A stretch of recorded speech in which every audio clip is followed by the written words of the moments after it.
Europe 1, Jean-Marc Morandini. le grand direct de l'actu. La secrétaire d'État aux droits des femmes s'est donc déclarée en faveur de l'interdiction du voile à l'université. Le 10 février, un professeur de l'université de Paris 13 avait été déchargé de son enseignement après avoir menacé de ne plus faire cours devant une étudiante voilée. Le dernier sondage sur cette question, réalisé à l'été 2013, montrait qu'une très forte majorité des Français, 78%, étaient favorables à l'interdiction du voile à la fac. Qu'en est-il aujourd'hui ? Jugez-vous utile que ce débat soit lancé une nouvelle fois dans la société? Êtes-vous favorable à cette interdiction? Trouvez-vous au contraire que les propos de la secrétaire d'État aux droits des femmes sont discriminants et relancent un débat négatif pour la société? Pour en parler avec nous, Jihan Abdoun, bonjour. Merci d'être avec nous. Vous êtes membre des étudiants musulmans de France en charge des discriminations. Face à vous, Olivier Vial, bonjour. Bonjour. Merci d'être avec nous, président de l'Union nationale interuniversitaire.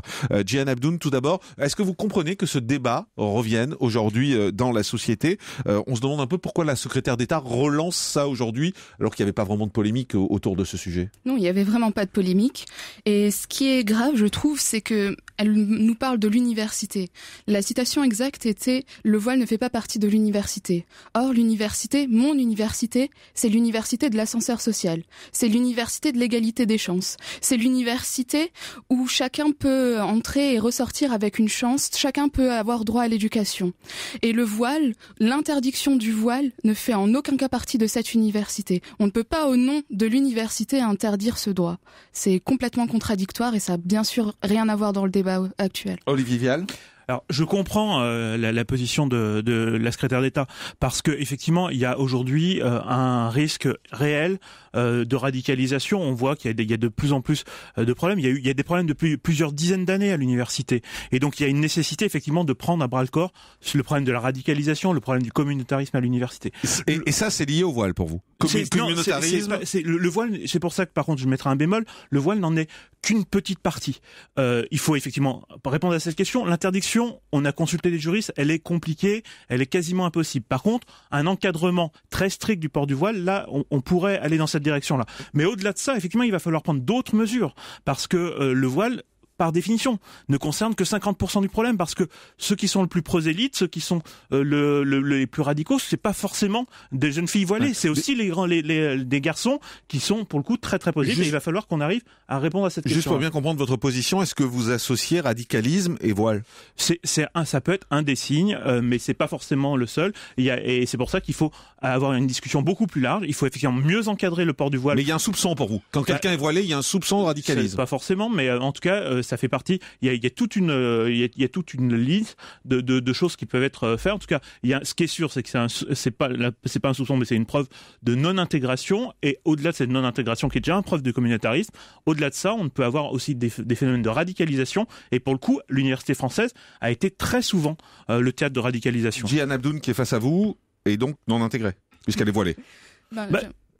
Là-dessus, je crois que honnêtement, il y a effectivement des grands principes. Alors, l'interdiction n'est pas possible, mais il y a des grands principes. Non, attendez, répondez à ma question précise. La mixité. Est-ce qu'elle est face à vous? Vous lui dites qu'elle n'est pas intégrée. La mixité, l'image qu'on a aujourd'hui, la condition féminine en France, fait qu'effectivement, le port du voile n'est pas quelque chose qui est un signe d'intégration et d'assimilation. Donc, elle n'est pas intégrée aujourd'hui face à vous. Je pense effectivement que le port du voile, c'est pas la meilleure chose pour montrer qu'on est assimilé, qu'on partage les valeurs de la France, notamment sur la condition de la femme. Je vais revenir sur les différents points qui ont été traités. D'abord sur l'intégration. Monsieur Vial, je suis étudiante en France, je suis française, je suis étudiante en master 2 droits fondamentaux, donc je serai là en France pour aider les gens à ce que leurs droits soient respectés. En termes d'intégration, je pense que c'est pas mal. Et le problème, lorsqu'on parle d'intégration, notamment des gens comme vous, c'est un problème de trop... Comme moi personnes qui ont une vision très catégorielle des musulmans et des voilés. C'est que pour vous, l'intégration, c'est un problème inverse. Pour vous, je suis trop intégrée, je suis trop voyante, et c'est en cela que ça vous pose un problème. On me voit dans la société. S'il y avait un problème d'intégration, on voudrait pas m'interdire l'entrée à l'université. En quoi je vais mieux m'intégrer si on m'interdit l'entrée à l'université? Votre problème, c'est que je suis trop intégrée. C'est que je commence à entrer dans les phases trop importantes de... Laissez-moi juste finir. Je vous ai écouté jusqu'à la fin. Je commence à être visible dans la société, et c'est certainement ce qui pose problème. Donc c'est une trop grande intégration. Et c'est bien ça le problème, parce que l'université, c'est là où on crée les élites. Et c'est là où je pourrais le mieux être intégré dans la société. L'intégration se passe d'abord par l'éducation, la vie professionnelle, et c'est ça que vous voulez me couper. Vous voulez dire, pour être très clair, que comme vous êtes très intégré, c'est votre position pour être très clair, comme vous êtes très intégré, finalement, vous allez grimper dans la société, vous allez faire partie de la société, et c'est ça qui fait peur, monsieur Vial. On parle d'intégration parce qu'on est devenu visible. Or, pendant une longue période, les personnes, notamment de confession musulmane, n'étaient pas visibles. Le problème maintenant, c'est qu'on parle d'intégration parce qu'on devient visible. Alors c'est à partir de là, alors qu'on devrait prendre ça justement comme un encouragement, comme une victoire. Maintenant qu'on est visible, c'est que l'intégration a marché. Le vrai problème, il faut pas faire dans l'angélisme. On a depuis plusieurs années des problèmes de radicalisation à l'université, et c'est pas des petites choses. On sait effectivement qu'il y a eu quelques exemples. Christophe Caz, qui était le leader du groupe terroriste qu'on appelait le gang de Roubaix. Il était étudiant et c'est à l'université qu'il s'est radicalisé. Il était responsable d'une association qui s'appelait l'UISF, l'Union islamique des étudiants de France, qui était l'ancien nom des EMF. Donc c'est pas quelque chose qui est anodin. Donc il faut faire un peu attention à ce qu'on dit. Quand on est responsable de mouvements étudiants, il faut qu'on soit responsable. Zakaria Moussaoui, qui est un des terroristes impliqués dans l'attentat du 11 septembre, il a lui aussi été radicalisé, notamment dans ses contacts avec des associations étudiantes à l'université, à Perpignan et à Montpellier. Mais ça, c'est lié au voile, tout ça. Mais c'est, en fait, on a un vrai problème qui va au-delà du voile. Il n'y a pas que le voile, mais il faut qu'on aille au-delà du voile. Récemment, à Avignon, ça a été la même chose. Il a fallu que le préfet et les services de renseignement français fassent une alerte, et ça a été très compliqué pour avoir une interdiction, parce que on avait des étudiants et des vacataires qui étaient considérés comme des profils très inquiétants par nos services de renseignement et par le préfet. Il a fallu qu'on arrive à gérer ce problème-là. Donc, on peut pas faire semblant qu'il n'y a pas de problème de radicalisation. On peut pas faire semblant qu'il n'y a pas de problème de communautarisme. Et effectivement, le voile, on n'en est qu'une partie, mais il faut aussi le traiter. Alors, Jeanne vous répond et ensuite on va au standard. Vous parlez de radicalisme. Le radicalisme se génère par l'exclusion et non l'inclusion dans la société. C'est pas vrai. Ce discours victimiste, c'est pas vrai. C'est pas vrai. Laissez-moi finir. Christophe Caz, il était étudiant en médecine. Il était pas exclu. Et ça a été un grand terroriste. Je vous ai écouté jusqu'à la fin. C'était un étudiant qui était Je vous ai écouté jusqu'à la fin. Réponse de Jeanne. Je vous ai écouté jusqu'à la fin, je vous demanderai de faire la même chose. C'est juste de la politesse. Donc, vous parlez de radicalisation. La radicalisation, c'est par l'exclusion. C'est par le fait qu'on ne soit pas intégré dans la société qu'on se radicalise. C'est un phénomène social qui a déjà été démontré par de nombreux sociologues. J'ai pas besoin de revenir dessus. Bah si, dites-moi. Et la radicalisation dont vous parlez, s'il y avait réellement un problème de radicalisation ou de communautarisme, on aurait les principaux acteurs de la société universitaire qui seraient pour cette interdiction. Or, ce n'est pas le cas. Le président de la conférence des universités, monsieur Jean-Louis Holzmann, s'est exprimé contre l'interdiction du voile. On a l'UNEF, grand acteur pareil de la vie étudiante, qui s'est prononcé contre. Mais... Ensuite, vous parlez d'associations de participation des musulmans dans l'université. L'association dont je fais partie, EMF, est une association qui s'adresse à tous les étudiants. On a un volet social, un volet culturel, un volet syndical, et dans le volet social, culturel, syndical, on s'adresse à tous les étudiants. Lorsqu'on prépare des banques alimentaires, ce sont tous les étudiants qui viennent. Donc on s'intègre dans la vie universitaire sans faire de distinction. C'est vous qui faites ce communautarisme. C'est vos documents de campagne qui datent de 2004 et où je peux les mettre à disposition de tous les auditeurs. On verra très bien que c'est pas tout à fait ce discours angélique. On va aller au standard, on va voir ce qu'en pensent nos auditeurs. On va commencer avec Monique. Bonjour Monique. Bonjour. Bienvenue sur Europe 1. Est-ce qu'il faut ou pas interdire le voile à l'université pour vous? Il faut l'interdire, le voile. Ils sont nés, ils sont en France, ils sont français, ils sont considérés, il faut s'intégrer, faire comme toutes les autres races, les Polonais, les Espagnols, les Portugais. Il n'y a pas de différence. Non, on parle de religion. On parle de religion là. On parle pas de nationalité. Oui, d'origine. Ils montrent leur origine. Oui, enfin c'est pas une origine. Une religion, c'est pas une origine. Ils montrent leur origine. Ça se voit sur leur visage. Bon, ok, merci Monique. On va prendre Jérôme. Bonjour Jérôme. Oui, bonjour. Bienvenue sur Europe 1, Jérôme, on vous écoute. Merci. Oui, moi en fait j'avais appelé un peu plus tôt pour réagir à votre appel. J'ai un peu écouté le débat, même si j'ai loupé le début, j'étais en voiture. La première interpellation, le premier axe de réflexion, c'est la sortie de Hollande par rapport à la sortie de son ministre en fait. Hollande qui dit qu'il veut parler aux électeurs ou à ceux qui votent FN pour essayer de leur faire changer d'avis. Et puis la ministre qui nous fait une sortie par rapport au voile à l'université, je trouve ça un peu contradictoire. Je me demande s'il n'y a pas encore un petit couac du gouvernement. Donc c'était le premier axe de réflexion. Et puis le deuxième axe, je suis enseignant à l'université. Et moi, je me nourris de la diversité Et je trouve ça quand même scandaleux, complètement irrationnel de vouloir interdire le voile à l'université, tout simplement parce que en tant que prof de marketing international, etc., c'est un marqueur qui me permet justement d'engager la conversation avec mes étudiants, de jouer sur cette diversité. L'université, ça vient d'universalité, et l'idée, c'est de se nourrir de cette diversité, tout simplement. Ouais, c'est une force pour vous. Pour moi, c'est quand même une force, et c'est ce qui fait un peu la beauté de l'enseignement supérieur en France. C'est l'accès à l'éducation gratuitement pour tous, quelles que soient nos convictions politiques, religieuses, etc. Si on devait extrapoler, est-ce qu'on devrait interdire aux professeurs d'avoir un col roulé et une barbe parce qu'ils pourraient influencer au vote communiste? Je veux dire, ça devient quand même ridicule comme genre de revendication de la ministre. Et je pense qu'il y a bien plus important aujourd'hui comme axe de réflexion que le port du voile. Je veux dire, quid de l'accès aux ressources pour les étudiants, de l'accès aux ressources pour les profs, pour les doctorants, etc. Je pense que ça, ce serait une vraie piste de réflexion, plutôt que de revenir sur un débat qui ressort tous les 5, 10, 15 ans, quoi. Merci Jérôme. On va prendre Yves également. Bonjour Yves. Bonjour. Bienvenue sur Europe 1, vous appelez de Brest, vous êtes musulman converti. Tout à fait. Et vous avez le sentiment finalement qu'il y a une agression permanente contre l'islam. Bah oui, parce qu'en fait, si on peut considérer effectivement que la burqa, le niqab, c'est pas acceptable. Effectivement, ce sont des règles de vie en société, on doit savoir à qui on s'adresse. En aucun cas, moi dans mon entourage brestois en tout cas, ou ailleurs, le voile n'a représenté un signe de prosélytisme ou d'extrémisme. Et je suis choqué parce que effectivement, aujourd'hui, on est dans la stigmatisation alors que d'une manière générale, on veut appeler au rassemblement, au vivre ensemble. Et la première chose qu'on fait à la suite de ça, c'est de dire il va falloir qu'on interdise ça, etc. Et comme par hasard, aujourd'hui, les interdits portent beaucoup plus sur les musulmans pratiquants que sur le reste. Or, on a déjà des extrêmes de laïcité. Et là, ce que je crains, et c'est ce que je disais au Standard tout à l'heure, ma crainte, c'est que un mouvement de ras-le-bol de la part d'un certain nombre de musulmans qu'on qualifie de modérés, j'aime pas trop ce terme-là, mais c'est pour les différencier des extrémistes, commence à en avoir ras-le-bol et se crispe un peu par rapport à ces agressions, parce que ça devient une agression. Moi, les femmes voilées que je connais le portent librement, le voile, et ne font de mal à personne, quoi. Et là, c'est quelque chose qui me choque aujourd'hui, et je dis, c'est un sujet, alors comme disait l'auditeur précédent, il revient maintenant régulièrement, il revient circonstanciellement, et ça amène des débats sur la laïcité qui doivent avoir lieu, mais qui vont montrer aussi, au-delà du voile, les contradictions de l'État.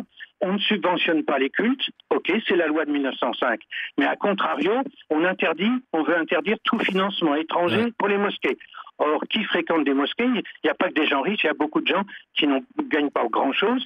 Et comment on finance les mosquées? Il faut bien trouver de l'argent. Je voudrais, Yves, qu'Olivier Vial réponde rapidement, puis on va faire une pause juste après. Juste sur le fait que c'est une agression permanente à l'égard de l'islam, nous dit Yves. Non, c'est un moyen, effectivement, aujourd'hui, de défendre les valeurs et de lutter contre la radicalisation. Mais pourquoi que l'islam? Mais parce que aujourd'hui, faut être très clair. Tous les problèmes qu'on a eu, notamment de radicalisation, de terrorisme, les notes qui ont été faites par nos services de renseignement sur aussi un étudiant de Rennes, ça concerne pas d'autres religions. Aujourd'hui, le risque de radicalisation à l'université qui peut déboucher sur de la violence, il est effectivement le fait de l'islam. Donc il faut pas se cacher. S'il y avait demain des mouvements terroristes juifs ou chrétiens, on s'en inquiéterait, mais ce n'est pas le cas. Vous allez répondre juste après la pause si vous le voulez bien, Jihan Abdoun. On fait une pause et on se retrouve dans un instant. Restez avec nous, c'est Europe 1. Europe 1. Le grand direct de l'actu avec Jean-Marc Morandini. Faut-il interdire le voile à l'université? C'est le sujet de notre débat entre Jihan Abdoun, qui est membre des étudiants musulmans de France, où elle est chargée des discriminations, et Olivier Vial, président de l'Union nationale interuniversitaire. Alors, dans un instant, on va retourner au Standard d'Europe 1. Vous êtes nombreux à vouloir agir. On prendra Christine, d'ailleurs, qui a travaillé longtemps dans une université auparavant. Jihan Abdoun, je voudrais que vous réagissiez à ce qu'a dit juste avant la pause Olivier Vial, quand il disait qu'aujourd'hui, les problèmes, finalement, d'extrémistes ne viennent que du côté des musulmans. Je pense que ma vision est très claire là-dessus, bien sûr que non. Et l'intégrisme, comme je le disais au début, n'a rien à voir avec l'université. Donc encore une fois, c'est hors débat, ça n'a absolument rien à voir. Je vais revenir sur par contre laissez-moi j'ai cité quand même des cas précis. Vous ne faites que citer des épiphénomènes. Mais ça existe. Il faut les traiter. Épiphénomènes qui sont toujours traités au sein de l'université et qui sont réglés sans problème. C'est des choses que vous grossissez mais qui sont traitées à l'interne. Maintenant, deux personnes qui ont fait des attentats qui étaient des étudiants. Je vous ai à chaque fois laissé il faut vous quand ai même, à chaque fois laissé finir vos phrases. Laissez-moi, c'est une question ça n'existe pas. C'est une question de politesse. Je n'ai pas dit que ça n'existait pas. J'ai dit que ce sont des épiphénomènes que vous essayez de grossir et qui sont réglés à l'interne. Je peux le répéter une troisième fois si vous comprenez toujours pas, mais laissez-moi finir, je vous prie. Donc maintenant, je vais revenir sur les propos déjà de Monique. Bien sûr, choquant. J'aimerais juste que ce soit bien intégré, que je suis intégrée. Je fais partie du nous dont vous parlez, parce que vous disiez il, alors que je fais partie du nous. C'est quelque chose qu'il faut maintenant comprendre en France. Je fais partie du nous, je fais partie de la société, je fais partie de la République parce que j'aime la République, parce que j'aime les droits qui y sont, et que je défends ces droits. Et en ça, je fais partie du nous. Ensuite, sur le propos de Jérôme, il met en avant juste ce que je disais. On voit bien que les gens qui travaillent à l'université sont pour cette diversité et contre cette interdiction. Parce que l'université, c'est le vivre ensemble. C'est comme ça que ça se traduit à l'université. Dernier propos sur ce qu'a pu dire Yves et le fait qu'on ait de plus en plus de lois qui reviennent et à chaque fois là pour stigmatiser les musulmanes. Mais je veux dire, c'est un fait clair et net. On a eu d'abord la loi du 15 mars. Donc ça a été la loi vraiment d'ouverture pour les lois contre les musulmanes. C'est laquelle? C'est la loi sur tout ce qui est à l'école, laïcité à l'école, etc. Ensuite, à partir de cette loi, on a complètement. Le problème, c'est qu'à partir de cette loi, on a complètement dénaturé la laïcité. Et c'est ça qui me pose problème. C'est qu'à partir de là, on a commencé à vouloir institutionnaliser des discriminations religieuses. Je parle par là, par exemple, des lois contre le port du voile au travail, à l'université, maintenant pour les nounous, donc jusqu'à dans la vie privée, jusqu'à dans les maisons des femmes voilées. Et on met tout ça soit sur la laïcité, soit sur le féminisme. Je voudrais qu'on prenne au téléphone Christine qui a travaillé longtemps dans une université. Bonjour Christine. Oui, bonjour. Vous dites la question est finalement plus large que le voile et concerne tous les signes religieux. Absolument. Moi, je considère dans l'université où j'ai travaillé, j'ai vu des voiles, j'ai vu des croix, j'ai vu des kippas. Et dès qu'il y avait un peu de tension à l'extérieur de l'université, je veux dire dans la vie politique, augmenter soit les voiles, soit les kippas, soit les croix. Or, il y a quelque chose qui m'interroge. Ces trois signes religieux représentent trois religions monothéistes qui ont pour seul credo, j'allais dire, c'est l'amour des autres. Ce que je ne comprends pas, c'est pourquoi on a besoin d'avoir un signe extérieur religieux pour prouver à l'université l'amour des autres. Moi, j'ai vu des étudiants qui refusaient de partager un exposé avec un étudiant qui n'était pas de sa religion. J'ai vu des étudiants tricher entre eux. J'ai vu des étudiants refuser d'assister des étudiants qui avaient des difficultés. Et je pense que quand on veut exprimer sa foi religieuse, on n'a pas besoin d'un signe extérieur. Et Christine, si je comprends bien, vous êtes à la fois pour qu'on interdise le voile, pour qu'on interdise la kippa et pour qu'on interdise... La laïcité, pour moi, c'est un État dans lequel la religion ne mène pas l'État, mais l'État fait tout pour que les religions puissent s'épanouir. Mais elles n'ont pas besoin de s'épanouir par des signes extérieurs. En dehors de sa vie privée. Voilà ce que je veux dire. Moi, je suis pas pour la croix, je suis pas pour la kippa, je suis pas pour le voile. Je suis pour la démonstration par chaque être humain de ce qu'il apprend de sa religion, l'amour des autres. Alors, Jian Abdoun vous répond après Olivier Vial. Justement, on met souvent en avant une sorte d'antagonisme entre le fait d'exprimer sa religion à l'extérieur et dans la vie privée. Or, tous les textes de loi, je parle de l'article 9 de la Convention européenne des droits de l'homme, je parle de l'article 18 de la Déclaration universelle des droits de l'homme, donc du droit universel des droits de l'homme, qui prônent et qui mettent vraiment en avant de manière claire, précise, que la religion s'exprime dans le privé et dans le public. C'est un droit. Alors la personne qu'elle porte une croix, plutôt qu'il porte une croix ou une croix ou une kippa ou un voile, ne fait qu'exprimer sa liberté. C'est une liberté fondamentale. C'est effectivement, c'est pour ça que le débat doit s'élargir. Clairement, aujourd'hui, l'interdiction du voile à l'université pour les étudiants, parce qu'il faut rappeler que pour les enseignants, les chargés de TD, la législation est très claire, c'est totalement interdit. Mais pour les étudiants, ça nous amènerait beaucoup trop loin. Par contre, on a la nécessité de réfléchir à tous les autres moyens d'utiliser les armes juridiques qu'on a pour raffermir la laïcité à l'université. Et là, contrairement à ce qui a été dit, effectivement, tout le monde sait aujourd'hui qu'on ne peut pas interdire le voile pour les étudiants, on peut l'encadrer beaucoup plus fortement, et là-dessus, la CPU et notamment Jean-Paul Salzman a dit qu'on allait revoir ces règles-là, parce qu'il y a beaucoup d'autres problèmes. Alors, il y a la question des conditions d'études. On va les faire au fur et à mesure. On va prendre Alnoud qui nous appelle de Strasbourg. Bonjour. Oui, bonjour. Bienvenue sur Europe 1. Pour vous, le voile, c'est un signe ostentatoire qui n'a pas sa place dans l'université. Alors, il n'a non seulement pas sa place dans l'université, mais je pense qu'il n'a pas sa place non plus dans la rue, parce que pour moi, la rue, c'est un endroit public. Alors, mes propos ne sont pas, je suis pas sectaire, très clairement. J'essaie juste de comprendre les choses. Aujourd'hui, j'ai vraiment le sentiment qu'il y a dans la société française une radicalisation des discours. À mon sens, je me trompe peut-être, mais à mon sens, cette radicalisation des discours, elle est aussi due à tous ces signes ostentatoires, que ça soit le voile, que ça soit une kippa ou que ça soit une croix trop voyante sur les personnes. Et je pense que ça génère cette radicalisation des discours. Ne vivons pas dans le monde de oui. Aujourd'hui, pour faire un parallèle avec la politique, si aujourd'hui le Front National arrive dans les sondages à 33%, c'est parce que les gens radicalisent leur discours. Et je pense que le voile, entre autres, comme la kippa ou comme la croix, génère cette radicalisation. Et moi, je pense qu'on a le droit de pratiquer sa religion de manière tout à fait normale et libre, mais pas en ayant des signes ostentatoires. Moi, je voudrais poser la question à la personne qui porte le voile. Elle a tout à fait le droit de le porter dans sa sphère privée. Mais pourquoi il y a des musulmanes qui ne portent pas le voile et pourquoi il y a des musulmanes qui portent le voile? C'est bien qu'il y a une interprétation peut-être de certaines personnes sur ce qu'on doit faire et ce qu'on ne doit pas faire. Et je pense que la religion musulmane, parce qu'on parle du voile aujourd'hui, s'honorerait de se moderniser comme la religion catholique s'est modernisée, parce qu'elle n'était pas très très jolie il y a quelques centaines d'années. Alors, je voudrais que Gian vous réponde parce que vous lui avez posé une question directement. Oui. Tout à fait. Déjà, je me répète, je ne fais qu'appliquer une liberté qui est la mienne. Je suis française, j'ai le droit à l'expression de ma religion dans ma sphère publique comme dans la sphère privée. Donc, je fais qu'appliquer une liberté. On peut pas. Vous dites, je fais ce que je veux parce que c'est dans le cadre de la loi. Mais parce que c'est la France, parce que la France a des grandes valeurs et parce que je partage ces valeurs, parce que j'ai la chance de vivre en France et que j'ai la chance que mon pays applique les droits de l'homme, tout simplement. Ensuite, sur le principe de laïcité, il faudrait quand même remettre les choses un peu au clair. Le principe de laïcité a été instauré dans un contexte bien particulier et avait un but à rechercher. Son but était de protéger les citoyens contre la partialité de l'État.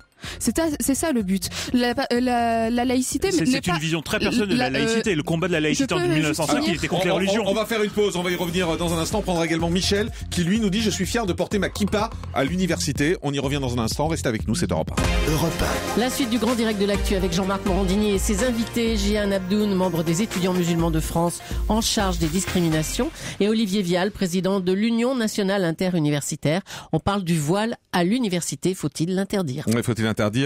Idée de la secrétaire d'État aux droits des femmes qui s'est déclarée en faveur de l'interdiction du voile à l'université. Et on élargit le débat depuis tout à l'heure. Enfin, on essaye. En tout cas, on va prendre Michel qui nous appelle de Caen et qui veut lui nous parler de sa kippa puisqu'il nous dit: je suis fier de porter ma kippa à l'université. Bonjour Michel.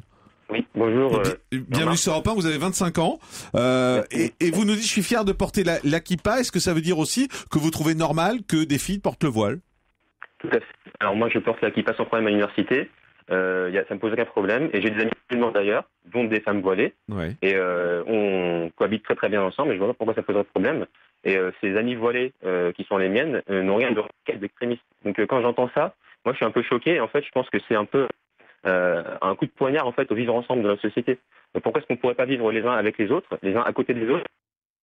Alors, on a quelques problèmes de son avec vous, Michel, mais je crois qu'on a bien compris. Olivier Vial, là-dessus, la kippa, le voile, pourquoi pas en fait. Non, mais c'est pour ça, la question, elle est réellement aujourd'hui, il faut pas faire d'angélisme, il y a de la radicalisation dans les universités, il faut donc avoir un arsenal de dispositions pour traiter d'autres problèmes que le voile. Il n'y a pas que le voile, parce qu'il y a aussi... Mais la kippa, c'est un problème? Non, c'est pas un problème, puisque c'est... Donc le voile n'est pas un problème non plus. Mais je dis bien que c'est pas le seul souci, il y a des moments... Mais vous dites c'est pas le seul, ça veut dire que c'en est un. Ça fait partie, on peut l'encadrer, notamment pour les examens, notamment pour les moments de sécurité. Non, mais juste pour être très clair, parce que vous dites c'est pas le seul souci. C'est un souci ou pas? C'est le port du voile en lui-même ne peut pas être interdit, donc on ne peut pas... Mais est-ce que c'est un souci? C'est un souci d'intégration, parce que... La kippa aussi? La kippa aussi, dans ce cas-là, quand on a effectivement une volonté très prosélyte. Mais le vrai problème, il n'est pas sur ces questions-là, parce qu'aujourd'hui le vrai problème qu'on a à l'université, c'est des étudiants qui contestent les enseignements. Et là, effectivement, oui, mais ça n'a rien à voir, ça. C'est toujours là-dessus.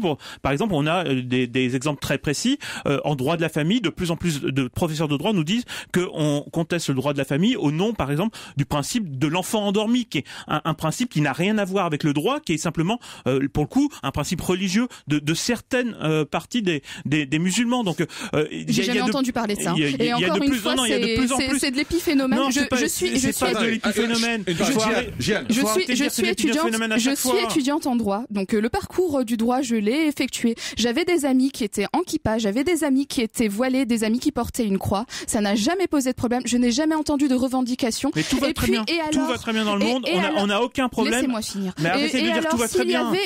S'il y avait des propos ou des étudiants qui seraient là en train de dire à leur professeur, oui, mais moi je pense que si ça, c'est l'université, monsieur. À l'université, on a justement, c'est là la grande valeur de l'université, c'est qu'on a affaire à des adultes qui peuvent avoir un dialogue avec le professeur. Et c'est comme ça que fonctionne une société. Une société fonctionne avec le dialogue et pas avec l'effacement. Alors Olivier Vial vous répond et on retourne au standard. La différence, c'est qu'il y a un moment où il y a du dialogue et il y a du respect et il y a des moments où il y a des pressions qui sont exercées et que ça c'est inacceptable. Pression sur les enseignants. C'est pour ça qu'il y a de plus en plus d'enseignants. Nous on a des remontées d'enseignants très importantes. On a des problèmes sur la mixité. Il y a eu notamment l'université de Paris 13 où la VP de l'université avait choisi en 2004 de faire des cours non mixtes pour garçons et filles pour le sport. Ça c'est inacceptable et c'est à l'université. Arrêtez de dire que tout va très bien. On va au standard. Bonjour Jeanne.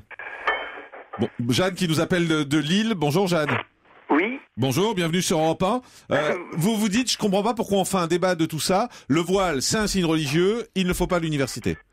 Je dis c'est un signe ostentatoire. Ce n'est pas une petite croix sous un chemisier. Ça veut dire, je veux que tout le monde sache que je suis musulmane et un certain nombre de musulmans d'ailleurs, puisqu'il y a quand même énormément de jeunes femmes musulmanes qui ne portent pas le voile. Effectivement, cette question a été posée tout à l'heure. C'est difficile à comprendre. Et c'est vrai que ça peut être interprété comme une forme de radicalisation et c'est surtout que c'est très ostentatoire. Effectivement, dire que c'est un épiphénomène que des étudiants musulmans aient commis des actes terroristes, je trouve que c'est un petit peu léger, étant donné ce qui s'est passé ces derniers mois et ces dernières années. Alors, bon, c'est dommage d'en venir aux histoires d'interdiction. Et quand on parle de discrimination, c'est se discriminer soi-même que de porter le voile. C'est dire, voilà, je suis musulmane, je le revendique, et je veux que tout le monde le sache. Alors, je trouve ça un peu inutile. Diane, qui est voilée, donc, hein, je l'ai dit tout à l'heure, vous répond. Amalgame total. Voilé égale radicalisme, voilé égale futur attentat. C'est un amalgame total. Vous êtes très forte en dialectique. Vous êtes là depuis 1 heure et moi j'ai probablement pas plus de 2 minutes pour parler. J'ai pas dit radicalisation. Non, je suis occupée, ma chérie. Tu me laisses. Ça, c'est votre fille. C'est ma petite fille. Voilà. Je suis occupée, ma chérie. Donc, c'est pas du tout ce que j'ai dit. Alors, on écoute la réponse de Diane. Oh. Je dis qu'il y a une forte radicalisation actuellement et que l'ostentation du voile peut être interprété comme une radicalisation. Alors, Diane, c'est exactement, je reprends vos mots. Le voile peut être interprété comme une radicalisation. Un amalgame total entre radicalisation et expression de la liberté religieuse. C'est très très dangereux. Ensuite, sur le point... Jeanne a dit une chose précise, je voudrais que vous y répondiez. Elle dit par exemple, porter le voile, ça veut dire je me revendique comme musulmane, j'ai envie de dire aux autres que je suis musulmane. C'est pour ça que vous portez le voile? Mais bien sûr que on revendique sa religion. La religion, comme je le disais... envie que les gens, quand ils vous croisent, se disent c'est une musulmane. Le problème, c'est qu'on me limite au voile. Or, je ne suis pas qu'une voilée. Je suis une voilée, je suis étudiante, je fais partie je suis représentante de mon master à la faculté. Mais vous avez envie qu'on dise elle est musulmane? C'est ce que je suis. C'est une partie de moi. Je ne suis pas que ça. Mais pourquoi l'exposer? C'est ça le problème. Mais parce que c'est mon droit et parce que ça fait partie de mes convictions religieuses. Donc c'est juste une liberté que j'applique et une liberté que je peux avoir en France. Donc c'est juste ça. Mais donc vous avez la volonté de l'imposer. Je ne l'impose pas. Oui. Je ne l'impose pas. Je l'exprime. Je l'impose en tout cas de l'exprimer. Vous avez la volonté de l'exprimer clairement quand les gens vous rencontrent, parce que c'est la première chose qu'on voit quand on vous voit. On voit vous êtes voilé, donc vous voulez voulez que les gens se disent tiens, elle est musulmane. Première réaction. Je l'exprime, je fais que l'exprimer. Après, je ne suis pas que ça et je le dis tout le temps. Bien sûr. Je veux dire, la personne, il faut mais c'est surtout la première pas... réaction, c'est ça. La première impression, c'est ça. Je vois pas en quoi c'est un problème. Le problème, que c'est un problème. non, mais le problème, c'est si on me limite à ça. Là, oui. Et tout le travail qu'il y a à faire, c'est de comprendre que derrière une femme voilée, il n'y a pas qu'un voile. Derrière cette femme, c'est une femme comme n'importe qui. C'est une femme qui fait des études, c'est une femme qui a une vie, c'est une femme qui fait du sport, c'est une femme. Donc c'est plusieurs entités qui cohabitent ensemble et qui font ce que je suis. Je ne suis pas qu'une voile. Oui, juste effectivement, je crois que il faut quand même regarder la réalité en face. On peut pas simplement se défendre avec le pas d'amalgame qui fait qu'on ne peut pas avoir d'analyse de la situation. Il y a une montée du radicalisme, il y a une montée de comportements dangereux à l'université. Il y a eu des salles de cours qui ont été transformées en salles de prière de façon totalement illégale. Quelquefois, ça a duré plus de 10 ans, comme c'était le cas à la cité universitaire d'Antony. Des salles de cours transformées en salles de prière. Des salles de cours transformées en salles de prière. C'est normal ça, Gilles ? Vous trouvez ça normal ? Mais bien sûr que c'est pas normal. Mais d'ailleurs, je n'ai jamais entendu parler de ces affaires, soit dit en passant. Mais aussi, il faut vous renseigner, vous êtes au courant de rien. C'est que c'est souvent réglé en interne. Mais non, c'est pas réglé. Ça a mis plus de 10 ans.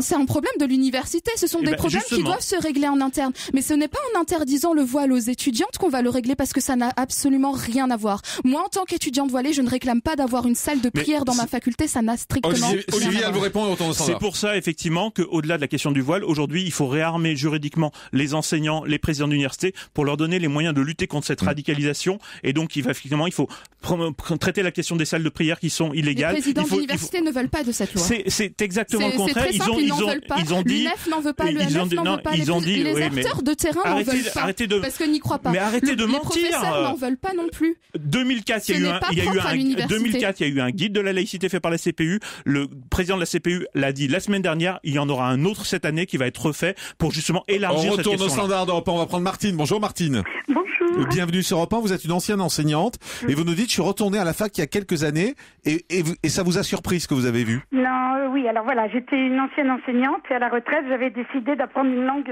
vivante. Je n'avais pas le temps quand j'enseignais, donc je suis retournée. Je suis donc arrivée en fac de lettres et je dois dire que je ne connaissais pas du tout la fac puisque mes deux enfants ne sont pas allés en fac. J'ai été très étonnée dès la première année de voir des élèves voilés parce que moi je quittais l'enseignement. Je savais, j'étais en collège, mais je savais aussi qu'au lycée, on avait interdit. Et Dieu sait qu'il y a 15-20 ans, ça a été un gros problème. Moi, j'étais en ZEP, on avait un gros problème avec le voile, donc on a réussi à résister. Je ne savais pas qu'on avait le droit de porter le voile à la fac et j'étais très étonnée. Je suis absolument contre, d'autant plus que depuis 6 ans que j'y vais régulièrement chaque année à la fac, il y a vraiment de plus en plus d'élèves qui sont voilés. Mais pourquoi vous êtes contre, Martine ? Pourquoi je suis contre ? Eh bien, pour la laïcité, bien sûr. Moi, en tant qu'enseignante, je me suis toujours battue pour ça. Quand j'ai entendu tellement votre invité, là, j'avais tellement de choses à lui donner. Pourquoi je suis contre ? Parce qu'on est en France. En France, tout le monde doit avoir les mêmes lois. Et cette loi qu'on avait, j'ai pas compris pourquoi jusqu'au lycée elle était valable. Et c'est ce que je voudrais poser à votre invité. Ouais. Pourquoi, mademoiselle, qui est brillante, puisque vous êtes en train de suivre des études, vous avez réussi avec notre lycée qui vous interdisait le voile, à moins que vous soyez dans une école confessionnelle. Mais autrement, si vous étiez au lycée, ça ne vous a pas empêché de rentrer à la faculté, de faire des études brillantes. Pourquoi est-ce que vous l'avez accepté jusqu'en terminale et maintenant vous revendiquez autre chose? D'autant plus que comme vous êtes très brillante, vous savez très bien que si vous continuez à être voilée, lorsque vous allez rentrer dans la vie active, vous aurez très certainement beaucoup de problèmes déjà dans les administrations, mais même dans beaucoup de boîtes privées. Alors, la dernière chose que je voulais vous dire... Attendez, elle va peut-être vous répondre, Martine, elle va peut-être répondre à ces questions parce que ça va faire trop après. Je n'étais pas dans une école confessionnelle et je n'étais pas voilée au lycée, donc je n'ai pas connu ce problème. Alors, donc pourquoi vous êtes voilée par la suite? C'est ce que demande Martine. C'est pas la question, c'est pas ce qu'elle pose comme question. Sa question est de savoir pourquoi je me voile à l'université. Oui, c'est un droit. Lorsqu'on a interdit, lorsqu'on a interdit le voile... Vous avez parlé de droit aussi. Pensez de temps en temps au devoir. Ça fait 2-3 fois que vous dites le mot droit. Moi, j'aime bien le mot devoir aussi. Parce que moi, quand je vais dans des pays où on me demande de me couvrir les épaules, de m'habiller, de ne pas être en maillot de bain, pas provoquer les gens, et Dieu sait que j'ai voyagé dans le monde, je l'ai toujours fait, mademoiselle. Parce que c'était mon devoir de le faire. Jeanne vous répond. Le voile est français. Vous n'avez pas besoin de partir à l'étranger de me donner des exemples étrangers. Et pourquoi avoir décidé de vous voiler à l'université alors? Juste la loi du 15 mars.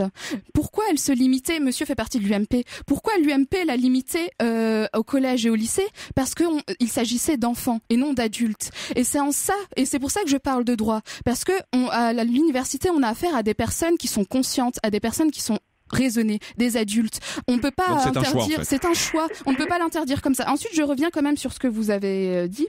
Et je trouve ça incroyable lorsqu'on me dit, oui, mais vous aurez des problèmes sur le marché du travail, vous aurez des problèmes ensuite. Mais c'est inverser le problème. C'est inverser. Est-ce que je peux? C'est inverser le problème. C'est inverser le problème. Moi, ce que j'attends d'une ministre des droits des femmes, c'est de défendre le droit de toutes les femmes. Moi, j'ai suivi le même cursus que mes autres camarades. Je veux avoir le même droit à entrer sur le marché du travail. Je veux pas, et c'est encore dans les lois, les textes de loi interdisent la discrimination du fait religieux. Les textes de loi interdisent l'embauche discriminatoire du fait religieux et du fait du voile.